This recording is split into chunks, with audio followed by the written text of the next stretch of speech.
ಅಂತ ಸ್ವಾಗತ ಬಯಸುತ್ತೇನೆ. ಸೊ ಇವತ್ತಿನ ಪ್ರೆಸ್ ಕಾನ್ಫರೆನ್ಸ್ ಉದ್ದೇಶ ಏನಂದ್ರೆ ಇವತ್ತು 31 ಮಾರ್ಚ್ ಎಂಟು, ಯಾಕಂದ್ರೆ ಬಿಸ್ನೆಸ್ಸು ಯಾವುದೇ ಸಂಸ್ಥೆಗಳಿದ್ರು ಇಯರ್ ಎಂಡಿಗೆ ಅದೊಂದು ಲೆಕ್ಕ ಸಿಕ್ಕೈತೆ ಅಂದ್ರೆ ಲಾಭ ನಷ್ಟದೆಲ್ಲ. ಅದಕ್ಕೆ ಇಲ್ಲೆಲ್ಲ ಬೆಳಗಾವಿ ಜಿಲ್ಲಾ ಜನರ ಆಶೀರ್ವಾದದಿಂದ, ಸೊ ಎಲ್ಲ ನಮ್ಮ ಆಡಳಿತ ಮಂಡಳಿ ಆಶೀರ್ವಾದದಿಂದ, ಎಲ್ಲ ಸಿಬ್ಬಂದಿ ವರ್ಗ ಆಶೀರ್ವಾದ, ರೈತರ ಆಶೀರ್ವಾದದಿಂದ ಸುಮಾರು ನಾವು ಇವತ್ತು 2 ವರ್ಷ ನಾವು ಕಂಪ್ಲೀಟ್ ಮಾಡ್ತಾಯಿದ್ದೀವಿ ಚೇರ್ಮನ್ ಆಗಿ. ಸೊ ಹೋದ ಸಲ ತಮಗೆಲ್ಲ ಗೊತ್ತಿದ್ದಂಗೆ 13,26 ಲಕ್ಷ ಲಾಭ ಮಾಡಿದ್ವಿ ನಾವು ಹೋದ ಸಲ ರೀ. ಸೊ ಈ ಸಲ ಪ್ರಾಫಿಟ್ ನಮ್ಮದು 12,59 ಲಕ್ಷ ಮಾಡಿದ್ವಿ ಒಂದು ಲಾಭ.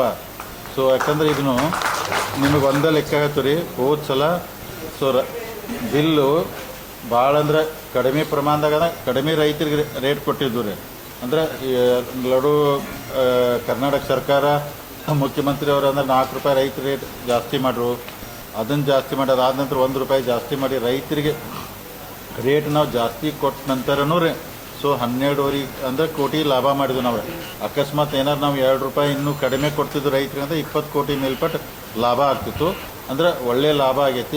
ಇದಕ್ಕೆ ಮುಖ್ಯವಾದಂಥ ರೈತರು ಒಳ್ಳೆಯ ಗುಣಮಟ್ಟ ಹಾಲು ಕೊಟ್ಟದಕ್ಕೆ ನಮ್ಮ ಸಿಬ್ಬಂದಿ ವರ್ಗ, ನಮ್ಮ ಆಡಳಿತ ಮಂಡಳಿ ಎಲ್ಲ ನಿರ್ದೇಶಕರು, ಎಲ್ಲ ಸಿಬ್ಬಂದಿ ವರ್ಗ ಅಂದರೆ ಸರಿಯಾಗಿ ಕೆಲಸ ಮಾಡಿ. ಯಾಕಂದ್ರೆ 2 ವರ್ಷದಿಂದ ಜೀರೋ ಇದ್ದಂಥದ್ದು ಇವತ್ತು ಮತ್ತಂದ್ರೆ 12.5 ಕೋಟಿ 59 ಲಕ್ಷ ಪ್ರಾಫಿಟ್ ಆಗಿ ಮುಂದಿನ ದಿನಮಾನದಲ್ಲಿ ಒಳ್ಳೆ ಒಂದು ಕೆಲಸ ಆಗ್ತೈತಿ ಅಂತೇಳಿ ತಮ್ಮ ಮುಖಾಂತರ ಜಿಲ್ಲೆ ರೈತರ ಗಮನಕ್ಕೆ ನಾನು ತರ್ತಾ ಇದ್ದೀನಿ. ಸೊ ಅಂದರೆ ನಮ್ದು ಅಚೀವ್ಮೆಂಟ್ ಏನೇನಾಗೈತೆ ಅಂತೇಳಿ ಎಲ್ಲ ಆಲ್ರೆಡಿ ನಿಮಗೊಂದಂದ್ರೆ ನಾವು ಕೊಟ್ಟಿದ್ದೀವಿ. ಅಂದ್ರೆ ಸಂಘಗಳು ಎಷ್ಟು ಜಾಸ್ತಿ ಮಾಡಿದ್ದೀವಿ ಟೋಟಲ್ ನಾವು ಅಂದರೆ ಎವರೇಜ್ ಆಗಿ ಸರಾಸರಿ ಹಾಲು 2,75,000 ಹಾಲನ್ನು ಹೈಯೆಸ್ಟ್ ಕಲೆಕ್ಷನ್ ಆಗಿದ್ದು ಬೆಳಗಾವಿ ಒಕ್ಕೂಟ ಇಸ್ತ್ರಿ ಒಳಗೆ. ಯಾಕಂದರೆ ಯಾವಾಗಲೂ ಹಾಲು ಅಂದರೆ 1,40 1,50 ಹೋಗ್ತಿತ್ತು ರೀ. ಸೀಸನ್ ಇದ್ದಾಗ 2 ಲಕ್ಷ. ಈಗ ನಾವು 2,75 2,50,000 ಕಂಟಿನ್ಯೂ ಉಳಿಯೋಂಗೆ ಹಾಲನ್ನು ಮಾಡಿದ್ವಿ. ಸುಮಾರು 8,20 ಲಕ್ಷ ಲೀಟ್ರ್ ನಾವು ರೈತರ ಕಡೆಯಿಂದ ಹಾಲು ಅಂದ್ರೆ ಖರೀದಿ ಮಾಡ್ಕೊಂಡ್ರಿ ಇಡೀ ವರ್ಷ ಗಂಟ್ಲೆ. ಅದ್ರೊಳಗೆ 331 ಕೋಟಿ ರೈತರಿಗೆ ಅಂದರೆ ನಾವು ಅಂದ್ರೆ ದುಡ್ಡು ಕೊಟ್ಟಿದ್ದು ಹಾಲಿನ ಬಿಲ್. ಅದ್ರೊಳಗೆ ಪ್ರೋತ್ಸಾಹನ ಒಂದು 33 ಕೋಟಿ ಸರ್ಕಾರ ಕೊಟ್ಟೈತೆ. ಅಂದರೆ ಆರ್ಥಿಕವಾಗಿ ನಮ್ಮಂದ್ರೆ ರೈತರು ಎಷ್ಟು ನಾವು ಅವ್ರನ್ನ ಗಟ್ಟಿ ಮಾಡೋಕ್ಕಾಗದೆ ಪ್ರಯತ್ನ ಮಾಡೋಕ್ಕೆ. ನಾನು ಎಲ್ಲ ರೈತರಿಗೆ ಅಂದರೆ ಎಲ್ಲ ಹಳ್ಳಿಗೆ ಹೋದಾಗ ಫಂಕ್ಷನ್ದಾಗ ನಾನು ಅವ್ರಿಗೆ ಇದನ್ನ ವಿನಂತಿ ಮಾಡ್ಕೋತಾ ಇದ್ದೇನೆ. ಅಂದರೆ ದಕ್ಷಿಣ ಭಾಗದಾಗ ಇದನ್ನ ದೊಡ್ಡ ಉದ್ಯೋಗ ಆಗಿ ಮಾಡ್ತಾರೋ. ನಮ್ಮ ಈ ಕಡೆ ಉತ್ತರ ಕರ್ನಾಟಕದಾಗ ನಮ್ಮ ಜನ ಜಾಸ್ತಿ ಕಬ್ಬು ಬೆಳೆಗೆನ ಹೆಚ್ಚು ಬೆನ್ನು ಹತ್ತಾರೋ, ಅದಕ್ಕೆ ಮಾಡ್ತಾರೆ. ಅದ್ರ ಜೊತೆಗೆ ನೀವು ಹೈನುಗಾರಿಕೆನೂ ಪ್ರೋತ್ಸಾಹ ಕೊಟ್ಟಿದ್ರೆ ನಿಮ್ಗೆ ಇನ್ನೊಂದು ಸೈಡ್ ಇನ್ಕಮ್ ಆಗ್ತೈತಿ, ಒಳ್ಳೇದಾಗ್ತೈತಿ. ಮಾಡೋಕ್ಕೆಲ್ಲ ಪ್ರೋತ್ಸಾಹ ಕೊಡ್ತಾಯಿದ್ದು. ಮುಂದಿನ ದಿನಮಾನದಲ್ಲಿ ಹೆಚ್ಚಿನ ಪ್ರಮಾಣದಲ್ಲಿ ರೈತರ ಹೈನುಗಾರಿಕೆಗೆ ಬಂದರೆ ಅವ್ರದ್ದಂದ್ರೆ ಕಬ್ಬು ಮತ್ತೊಂದು ಬೆಳೆಗೆ ಅವ್ರಿಗೆಲ್ಲ ವರ್ಷಕ್ಕೊಂದು ಇನ್ಕಮ್ ಬಂದೇ ಬರ್ತೈತಿ. ಇದಾದ್ರೆ ನಾವು ಮೊದಲೆಲ್ಲ ಬೆಳಗಾವಿ ಹಾಲು ಒಕ್ಕೂಟ 30 ದಿವಸಕ್ಕೆ ಹಾಲಿನ ಬಿಲ್ ಅಂದ್ರೆ ಹೋಗ್ತಿತ್ತು ರೈತರಿಗೆ. ಈಗ ನಾ ಬಂದ ನಂತರ 10 ದಿವಸಕ್ಕೆ ಹಾಲಿನ ಬಿಲ್ ಹೊಂಟೈತೆ. 10 ದಿವಸಕ್ಕೆ ಅಂದ್ರೆ ಅವ್ರ ಅಕೌಂಟ್ ಜಮಾ ಆಗ್ತೈತೆ. ಅಂದ್ರೆ ಅದು ಅವ್ರದ್ದು ವಾರದ ಸಂತಿ ಲೆಕ್ಕ ಹಿಡ್ಕೊಂಡು ಮಾಡೋಕೆ ಅನುಕೂಲ ಆಗ್ತೈತಿ. ಇದಕ್ಕೆ ಹೈನುಗಾರಿಕೆ ಕಡೆ ಹೆಚ್ಚು ಒತ್ತು ಕೊಟ್ಟು ನೀವು ಬರ್ರಿ ಅಂತೇಳಿ ಎಲ್ಲ ಹೇಳತ್ತೀರಿ. ಹೋದ ಸಲ 13,26 ಲಕ್ಷ ಲಾಭ ಏನಾಗಿತ್ತಲ್ಲ ರೀ, ಅದ್ರೊಳಗೆ ನಾ ಹೇಳಿದ್ನ. ಯಾಕಂದ್ರೆ ಲಾಭ ನಾನು ಪೂರ್ತಿ ತೋರಿಸ್ಬಿಟ್ನಂದ್ರೆ ಇನ್ಕಮ್ ಟ್ಯಾಕ್ಸ್ ಕಟ್ಟಬೇಕಾಗ್ತೈತಿ, ರೈತರಿಗೆ ಅಷ್ಟು ಅನುಕೂಲ ಮಾಡೋಕ್ಕಲ್ಲ. ಆದ್ರೆ ನಾನು ಫೈನಲಿ ಫಿಗರ್ ಕಡಿಮೆ ತೋರಿಸಿ ಬಂದದ್ದು ಮೇಜರ್ ಅಮೌಂಟ್ ನಾನು ರೈತರಿಗೆನ ಬಟವಾಡೆ ಮಾಡಿದ್ದಾರೆ. ಅಂದರೆ ಶಾಪ್ ಕಟ್ರ್ ಮಷೀನ್ ಅಂದ್ರೆ ಅದ್ರೊಳಗೆ ನಾವು ಅಕಸ್ಮಾತ್ ರೇಟ್ 60% ನಾವು ಅಂದ್ರೆ ಸಬ್ಸಿಡಿ ಕೊಟ್ಟವ್ರಿ. 60% 40% ಅವ್ರಿಗೆ ಶಾಪ್ ಕಟ್ರ್ ಮಷೀನು, ಬಿಲ್ಡಿಂಗ್ ಕಟ್ಟಡಗಳು ಸುಮಾರು 2 ಕೋಟಿ ಗಂಟಲೆ ಎಲ್ಲೆಲ್ಲಿ ಸಂಘಗಳಿಗೆ ಬಿಲ್ಡಿಂಗ್ ಹಿಂಗೆಲ್ಲ ಮಾಡಿ ಅತ್ಯುತ್ತಮವಾದಂಥ ಅಭಿವೃದ್ಧಿನೇ ಮಾಡ್ತಾಯಿದ್ವಿ. ಮುಂದಿನ ದಿನಮಾನದಲ್ಲಿ ಇನ್ನೂ ಡೈರಿ ಅಂದರೆ ದೊಡ್ಡ ಪ್ರಮಾಣದಾಗ ಕಟ್ಟಿ ಈಗ 2,75,000 ಬರುವಂಥ ಹಾಲಿನ ಶೇಖರಣೆ ಮುಂದಿನ ದಿನ 5 ಲಕ್ಷ ಡೈಲಿ ಕಲೆಕ್ಷನ್ ಆಗುವಂಥ ಹಿಂಗೆಲ್ಲ ಪ್ಲ್ಯಾನ್ ಇಟ್ಕೊಂಡೆಲ್ಲ ಮಾಡ್ತಾಯಿದ್ವಿ ರೀ. ಅದಕ್ಕೆ ತಾವೆಲ್ಲ ಈ ಸಲ ನಾವು ಟರ್ನೋರ್ ಈಗ ನಾ ಬರೋಕ್ಕಿಂತ ಮೊದಲು 300 ಕೋಟಿ ಟರ್ನೋರ್ ಇತ್ತು ರೀ. ಈಗ ಎರಡನೇ ಅಂದರೆ ಒಂದು ವರ್ಷ ನಾನು 400 ಕೋಟಿ ಟರ್ನೋರ್ ಮಾಡಿದೆ. ಈ ವರ್ಷ 500 ಕೋಟಿ ಮೇಲ್ಪಟ್ಟು ಟರ್ನೋರ್ ಮಾಡಿದ್ರು. ಅಂದ್ರೆ ಬಿಸ್ನೆಸ್ಸನ್ನು ಜಾಸ್ತಿ ಆಯ್ತು, ನಮ್ಮ ಟರ್ನೋರು ಜಾಸ್ತಿ ಆಯ್ತು. ಮುಂದಿನ ದಿನಮಾನದಾಗ ಇನ್ನೂ 600-700 ಕೋಟಿ ಟರ್ನೋರ್. ನಾವು ಟರ್ನೋರ್ ಎಷ್ಟು ಜಾಸ್ತಿ ಮಾಡಿದಷ್ಟು ನಮ್ಗೆ ಲಾಭ ಜಾಸ್ತಿ ಆಗ್ತೈತಿ. ಕ್ವಾಲಿಟಿ ಹಾಲು ಎಷ್ಟು ಚಲೋ ಬರ್ತಿದೆ ಅಷ್ಟು ಲಾಭ ಜಾಸ್ತಿ ಆಗ್ತದೆ. ಅದಕ್ಕೆ ಆರ್ಥಿಕವಾಗಿ ರೈತರಿಗೆ ಬೆಳಗಾವಿ ಹಾಲು ಒಕ್ಕೂಟದಿಂದ ಎಷ್ಟು ಆರ್ಥಿಕವಾಗಿ ಅವ್ರು ಸಹಾಯ ಮಾಡೋಕ್ಕಾಗ್ತೈತಿ, ಎಷ್ಟು ಅವ್ರು ಗದ್ದಡ ಮಾಡೋಕ್ಕಾಗ್ತೈತಿ, ಈ ಮುಖಾಂತರ ನಾವು ಪ್ರಾಮಾಣಿಕವಾಗಿ ಎಲ್ಲ ಪ್ರಯತ್ನ ಮಾಡ್ತೀವಿ. ಇದಕ್ಕೆ ವಿಶೇಷವಾಗಿ ಅಂದರೆ ರೈತರ ಸಹಕಾರ, ನಮ್ಮೆಲ್ಲ ಸಿಬ್ಬಂದಿ ವರ್ಗ ಸಹಕಾರ, ನಮ್ಮ ಆಡಳಿತ ಮಂಡಳಿ ಎಲ್ಲರ ಸಹಕಾರದಿಂದ ಈ ಮಟ್ಟಿಗೆ ಇವತ್ತು ನಾವು ಲಾಭ ಆಗಿದ್ವಿ. ಮುಂದಿನ ದಿನ ಇನ್ನೂ ಪ್ರಾಮಾಣಿಕವಾಗಿ ನಡೆಸುವಂಥ ಪ್ರಯತ್ನ ಮಾಡ್ತೀವಿ. ಇನ್ನು ತಾವೇನಾರ್ದ ಕೇಳ್ಬೋದು.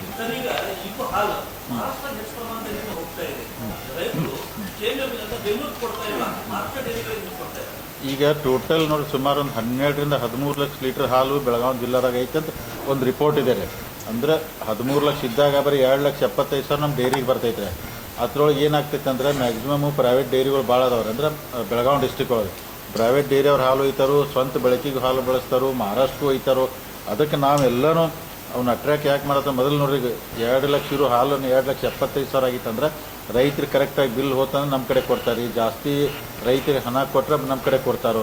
ಅದಕ್ಕೆ ಮುಂದಿನ ದಿನಮಾನದಲ್ಲಿ ಮಹಾರಾಷ್ಟ್ರ ಪ್ರೈವೇಟ್ಗೆ ಹೋಗೋದು ಕಡಿಮೆ ಮಾಡಿ ನಮ್ಮ ಡೈರಿಗೆ ತೊಗೊಳ್ಳೋಂಥ ಪ್ರಯತ್ನ ಮಾಡ್ತೀವಿ.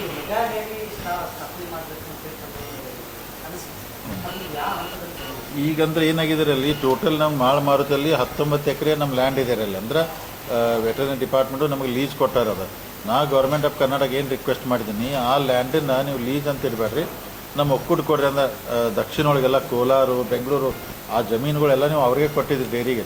ನನಗೆ ಈ ಜಮೀನನ್ನು ವಾಪಸ್ ನಮ್ಮ ಹಸ್ತಾಂತರ ಮಾಡಿರಿ, ನಮ್ಮದೇ ಜಮೀನು ಅಂತೇಳಿ ಬೆಳಗಾವಿ ಡೈರಿಗೆ ನೀವು ಕೊಡ್ಬೇಕಂತ ಫೈಲ್ ಮೂಮೆಂಟ್ ಅದು ಪ್ರೊಸೆಸ್ ಎಲ್ಲ ಮುಗಿದ ನಂತರ ಆಮೇಲೆ ಅಲ್ಲಿ ಅದೇ ಜಾಗದಾಗ ರೀ ಡೈರಿ ಕಟ್ಟೋದೆಲ್ಲ ಪ್ಲ್ಯಾನ್ ಐತದ್ರಿ. ಸೊ ಲ್ಯಾಂಡ್ ಒಂದ್ಸಲ ಕ್ಲಿಯರ್ ಆಗಿ ನಮ್ಮ ಹೆಸರಿಗೆ ಆಯ್ತಂದ್ರೆ ಇಮಿಡಿಯೇಟ್ ಅಂದ್ರೆ ಅಲ್ಲೆಲ್ಲ ಮೇನ್ ಈ ಕಡೆ ಕನಬರಗಿ ರೋಡ್ ಐತಲ್ಲ ರೀ, ಇಲ್ಲಿ ಅಂದರೆ ಹೊಸ ಡೈರಿ ಒಂದು 4ರಿಂದ 5 ಎಕರೆ ಕೂಡ್ತೈದ್ರಿ, ಅಲ್ಲಿ ಪ್ಲ್ಯಾನ್ ಮಾಡತ್ತೀವಿ. ಇದ್ರ ಜೊತೆಗೆ ನಿಮ್ಗೆ ಇನ್ನೊಂದು ಹೇಳ್ತೀನಿ, ಈಗ ನಿಮ್ಮ ಬೆಳಗಾವಿ ಹಾಲು ಒಕ್ಕೂಟ ನೀವು ಮೊದಲೆಲ್ಲ ಪೊಲ್ಯೂಷನ್ ಸಂಬಂಧ ಭಾಳ ಸ್ಟ್ರೈಕ್ ಆಗ್ತಿದ್ವು ಅಲ್ಲಿ ತಾವು ನೋಡಿದ್ದೀರಿ. ಈಗ ಒಂದು ಸ್ಟ್ರೈಕ್ ಆಗೋಲ್ಲ. ಯಾಕೆ ಆಗೋಲ್ಲ ಅಂದ್ರೆ ಇಲ್ಲೇನು ಹಾಲು ಕಲೆಕ್ಷನ್ ಇರ್ತೈತಲ್ಲ ಅದನ್ನೆಲ್ಲ ಜೀರೋ ಮಾಡ್ತಾ ಇದ್ದಾರೆ. ಈಗ ಮೇನ್ ಡೈರಿಗೆ ಬರೀ 2,500 ಲೀಟರ್ ಹಾಲು ಅಷ್ಟೇ ಬರ್ತೈತೆ ರೀ. ಇಲ್ಲಿ ಯಾವುದೂ ಹಾಲು ಬರೋದಿಲ್ಲ. BMC ಹಾಕಿದ್ವು ಎಲ್ಲ ಅವರ ತಾಲೂಕೊಳಗೆ, ಅಲ್ಲೇ ಹಾಲು ಮಾಡಿ ಚೀಲ್ ಮಾಡಿ ಚಿಕನ್ ಮಾಡಿ ಫೈನಲ್ ಇಲ್ಲಿ ತೊಗೊಂಬರ್ತಾರೆ. ಅಂದರೆ ಪೊಲ್ಯೂಷನ್ಗೂ ಸಮಸ್ಯೆ ಆಗ್ದಂಗೆ ಇಲ್ಲಿ ಯಾವುದೂ ಹಾಲು ಬರಬಾರ್ದು. ಅಲ್ಲೆಲ್ಲ ಅವರು ತಾಲೂಕೊಳಗೆ BMCಗೆ ಬರಬೇಕು, ಅಲ್ಲಿದೆ ಅದೆಲ್ಲ ಚೀಲ್ದಾಗಿ ಈ ಕಡೆ ಬರುವಂಥ ಪ್ಲ್ಯಾನ್ ಇದು ಮಾಡಿದ್ವು ನಾವು.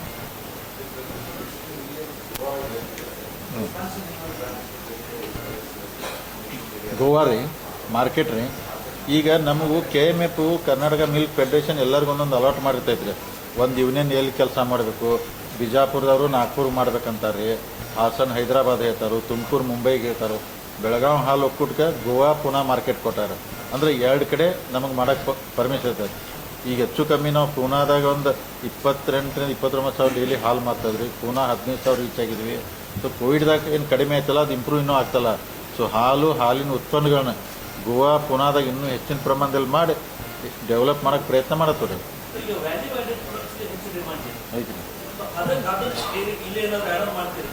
ವ್ಯಾಲ್ಯೂ ಆ್ಯಡೆಡ್ ಅಂದ್ರೆ ನೋಡ್ರಿ ಈಗ ರೀ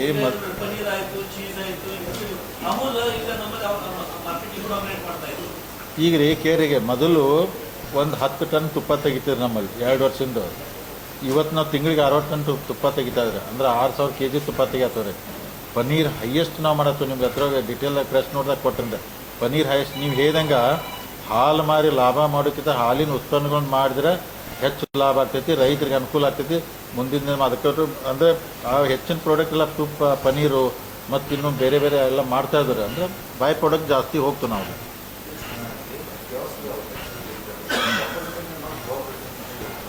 ಕಾರ್ಪೊರೇಷನ್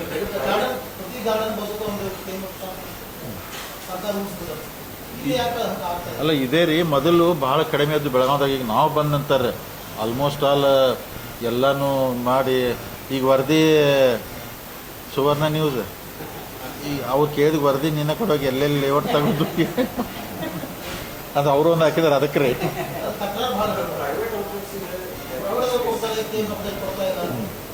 ಅಲ್ಲಲ್ರಿ ಈಗ ಅವ್ರು ಏನಾಗಿದೆ ರೀ, ಕಾರ್ಪೊರೇಷನ್ ಮೊದಲು ಸಹಕಾರ ಮಾಡ್ತಿರಲ್ಲ ಅಂತ ಸಹಕಾರ ಇರ್ತಾರೆ.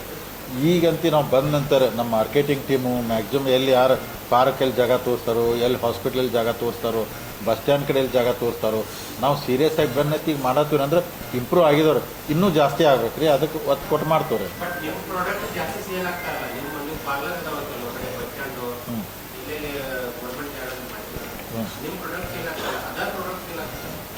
ನಮ್ಮ ಇದ್ರೊಳಗೆ ರೀ ನಂದಿನಿ ಇದ್ರೊಳಗೆ ಅಂದ್ರೆ ಈಗ ಬೆಳಗಾವಿ ನೋಡಿ ಏನಾಗ್ತೈತಿ, ಕೆಲವೊಂದು NNP ಅಂತ ಇರ್ತೈತ್ರಿ. ಅಂದ್ರೆ ನಂದಿನಿ ಅಂದರೆ ಪ್ರಾಡಕ್ಟು ಅಲ್ಲಿಂದ ಬೆಂಗಳೂರಿಂದ ಆಗಿ ಬರ್ತೈತ್ರಿ.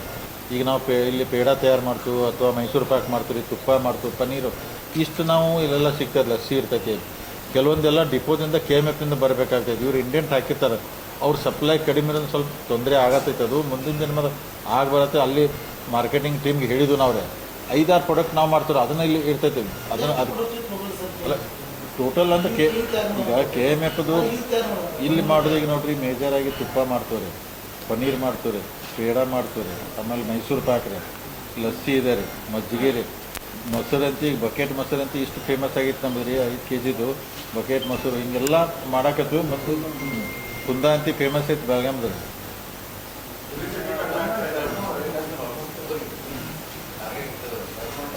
200 crore ಜಾಸ್ತಿ ಆಗಿದೆ ರೀ. ಈಗ ನೋಡಿ ಈಗ ನಾನು ಮತ್ತೆ ಏನೆಲ್ಲ 12 ಅಂದ್ರೆ 12.5 ಕೋಟಿ ಲಾಭ ಆಗೈತಲ್ಲ ರೀ. ಇದ್ರೊಳಗೆ ಮತ್ತೆ ನಾನು ಒಂದು ಪ್ಲ್ಯಾನ್ ಮಾಡ್ತೇನೆ ರೀ. ಇದ್ರೊಳಗೆ ರೈತರಿಗೆ ಏನೇನು ಕೊಡಬೇಕು, ಏನು ಕೊಟ್ಟರೆ ರೈತರಿಗೆ ಅನುಕೂಲ ಆಗ್ತೈತಿ. ಅಂದ್ರೆ ಮ್ಯಾಟಿಗೆ ಭಾಳ ಡಿಮಾಂಡ್ ಇರ್ತೈತೆ. ಅಂದ್ರೆ ಪಾಪ ಹಸುಗಳು ಕೆಳಗೆ ಮಲ್ಕೋಬಾರ್ದು. ಮ್ಯಾಟ್ ಇತ್ತಂದ್ರೆ ಅವಕ್ಕೆಲ್ಲ ಚೆನ್ನಾಗಿರ್ತೈತೆ. ಮಷೀನ್ ಇರ್ತೈತೆ, ಅಂದರೆ ಚಾಪ್ ಕಟ್ರೆ ಮೇವು ಕಟ್ ಮಾಡೋದು ಅದು ಇಂಥವು ಏನು ಬೆಸ್ಟ್ ಅನುಕೂಲ ಮಾಡೋಕ್ಕಾಗ್ತಿಲ್ಲ ರೈತರಿಗೆ. ಈ ಲಾಭದಾಗ ಮ್ಯಾಕ್ಸಿಮಮ್ ಅವ್ರು ಕೊಟ್ಟು ಬಿಲ್ಡಿಂಗ್ ಮಾಡಿ ಈ ಥರನೇ ಕೊಡ್ತು ರೈತರಿಗೆ ಅನುಕೂಲ ಮಾಡ್ತೀವಿ. ಇನ್ಕಮ್ ಟ್ಯಾಕ್ಸ್ ಕೊಡ್ತೈತಿ ಅಂದ್ರೆ ಬೆಂಗಳೂರಿಂದ ಹೋಗ್ತಾವ್ರೆ, ಅಂದ್ರೆ ಬೆಲ್ಗಾಮ್ನಿಂದಲ್ಲ ರೀ. ಸೊ ಬೆಂಗಳೂರು ನಮ್ದೇನು ನಂದಿನಿ ಅಲ್ಲೇ ಐತಲ್ಲ ರೀ, ಮಿಲ್ಕ್ ಪ್ರಾಡಕ್ಟ್ ಇರ್ತೈತಿ. KMFನಿಂದ ಚನ್ನರಾಯಪಟ್ಟಣದಿಂದ ತುಪ್ಪ ನ್ಯೂ ಜರ್ಸಿಗೆ ಹೋಗ್ತೈತ್ರಿ ಮುಂಚೆ. ಆಮ್ಯಾಗ ಈಗನೂ ದುಬೈಗನೂ ಹೋಗ್ತಿದ್ದಾರೆ. ದುಬೈದಲ್ಲೂ ಕೆಲವೊಂದೆಲ್ಲ ಹೋಗ್ತಾವೆ. KMF ಬ್ಯಾಂಗ್ಳೂರು ಯೂನಿಟ್ದಿಂದ ಹೋಗ್ತಾವೆ. ಆಮೇಲೆ ಬೆಂಗಳೂರು ಹಾಲು ಹೋಗ್ಬಿಟ್ಟೈತಲ್ಲ, ಅವ್ರು ಚೀಸು ಅವನ್ನೆಲ್ಲ ಅವ್ರು ಜಾಸ್ತಿ ಮಾಡ್ತಾರೆ. ನಮ್ಮಲ್ಲಿ ಯಾವ ಹೋಗಿಲ್ಲ, ಬೇರೆ ಕಡೆಯಿಂದ ಹೋಗ್ತಾವ್ರಿ. ವಾರದನೇ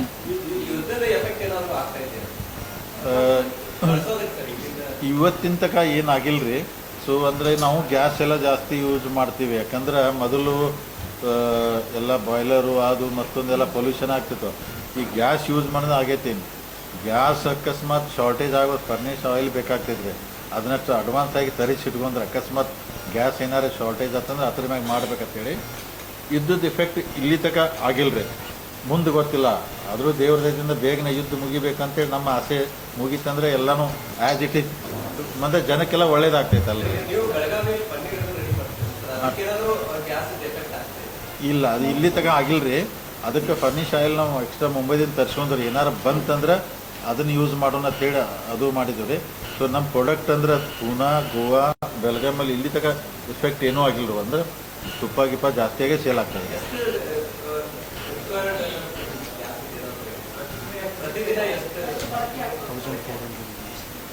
ಗ್ಯಾಸ್ ರೀ 1400 ಯೂನಿಟ್ ಗ್ಯಾಸ್ ಇದಾಗ್ತೈತೆ ಅದ್ರಿ. ಸೊ ಅದಕ್ಕೆ ಇನ್ನೂ ನಮಗೊಂದು ಎಷ್ಟು ದಿನ, 20 ದಿನ ಆಗ್ಬೋದು. ಏನು ತೊಂದರೆ ಇಲ್ಲ. ಇನ್ನೊಂದು 20 ದಿನ ಏನು ತೊಂದರೆ ಇಲ್ಲ ರೀ. ಇನ್ನು ಟ್ರಂಪ್ ಮಹಾರಾಜ ಜಲ್ದಿ ಹಾಕಿದ್ ಬಿಟ್ರೆ ಅದನ್ನು ರೋಡ್ ಖುಲ್ಲಾ ಮಾಡಿಬಿಟ್ರೆ ಯಾವ್ದು ಆಲ್ಮೋಸ್ಟ್ ಯಾವ್ದು ಅನುಕೂಲ ಆಗ್ತೈತೆ. ಈಗ ಅದ್ರ ಬಗ್ಗೆ ಭಾರಿ ಸೀರಿಯಸ್ ಆಗಿ ಥಿಂಕ್ ಮಾಡತ್ತವ್ರಿ. ಇಲ್ರಿ ಡೈರಿಕಿತ್ತ ರೀ, ಡೈರಿ ಆಲ್ರೆಡಿ ಅವರೇ ಮಾಡ್ಕೋಬೇಕ್ರಿ. ಈಗ ಹಸು ಎಮ್ಮೆ ಭಾಳ ಸೀರಿಯಸ್ ಆಗಿ ಥಿಂಕ್ ಮಾಡತ್ತವ್ರಿ. ಕರೆ ಸಮಸ್ಯೆ ಏನು ಬಂದೈತೆ ರೀ, ಲೋನ್ ಕೊಟ್ಟಂದ್ರೆ ರಿಕವರಿ ಹೆಂಗೆ ಆಗೋದು. NDDBನೂ ಕೊಡಕ್ಕೆ ರೆಡಿ ಅದಾರ. ಅವ್ರ ಕಡೆ ಸಾಕಷ್ಟು ದುಡ್ಡು ಐತ್ರಿ. ನೀವು ಹೈನುಗಾರಿಕೆಗೆ ತಗೋರಂತಾರೆ. ಈವನ್ DCC ಬ್ಯಾಂಕ್ ಬೆಲ್ಗಾಮ್ ರೀ, ಅವರು ಕೊಡ್ತಾರೆ. ಈಗ ಕೊಟ್ಟ ನಂತರ ಯಾವ ಥರ ಅಂದ್ರೆ ರಿಕವರಿ ಆಗೋದು ಹೆಂಗೆ ಅಂದ್ರೆ ಈ ಕಡೆ DCC ಬ್ಯಾಂಕ್ ದುಡ್ಡು ಕೊಡ್ಬೇಕ್ರಿ, ಈ ಕಡೆ ಅದು ಕೆಳಗೆ ಸಂಘ ತೊಗೋಬೇಕು. ಮತ್ತು ರಿಟರ್ನ್ ಹಂಗೆ ದುಡ್ಡಿನಂದ್ರೆ ವ್ಯವಹಾರ ಕರೆಕ್ಟಾಗಿತ್ತು, ಅನುಕೂಲ.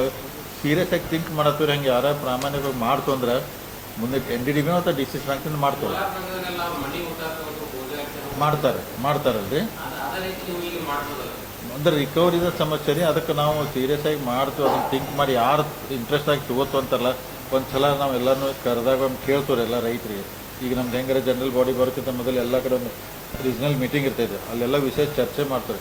ಹಂಗೆ ಯಾರು ಇರ್ತಿದ್ರೆ ನಾವು ಡೆಫಿನೆಟಾಗಿ ಅನುಕೂಲ ಮಾಡ್ತೀವಿ. ಸಿಗೋದಿಲ್ಲ. ನಾ ಏನಿಲ್ಲ ತೊಗೊಂಡು ಅವ್ರು ಮಾಡಿಬಿಟ್ರೆ ರೀ, ಅವ್ರು ದಿವ್ಸಕ್ಕೆ 5-6 ಲೀಟ್ರ್ ಹಾಲು ಹಾಕಿಬಿಟ್ರು ಅವ್ರಿಗೆ ಆರಾಮಾಗಿ ಅವ್ರ ಜೀವನ ನಡ್ಕೊಂಡು ಹೋಗ್ತೈತಿ. ಲೋನು ಕಟ್ಬೋದು. ನೀವು ಹೇಳ್ದಂಗೆ ಅದನ್ನು ರೈತರಿಗೆ ಒಳ್ಳೆಯ ವಿಷಯ ಐತಿ. ನಾವು ಸೀರಿಯಸ್ ಆಗಿ ಟ್ರೈ ಮಾಡ್ತೀವಿ. 12ರಿಂದ 13 ರೀ. 2,75,000 ಇವತ್ತಿಗೆ ರೀ. ಗ್ರಾಹಕರನ್ನ ಅನ್ನೋಕ್ಕಿಂತ ರೀ ನಾವು ರೈತರನ್ನ ಅಟ್ರಾಕ್ಷನ್ ಮಾಡ್ಬೇಕ್ರೆ. ರೈತರನ್ನ ಏನಾಗೈತೆ ರೀ, ಏನಿಲ್ಲ ರೀ, ಮೊದಲು 30 ದಿವ್ಸಕ್ಕೆ ಬಿಲ್ ಹೋದಾಗ ಪ್ರೈವೇಟ್ದವ್ ಬಂದು ಕೈಯಾಗ ದುಡ್ಡು ಕೊಟ್ಟು ಹಾಲು ತೊಗೊಂಡು ಹೋಗ್ತದೆ. ಅದಕ್ಕೆ ಜನ ಆ ಕಡೆ ಹೋಗ್ತಾರೆ. ಈಗ ನಾವು 10 ದಿವ್ಸಕ್ಕೆ ಬಿಲ್ ಕೊಡ್ತಾ ಇದ್ದಾರೆ.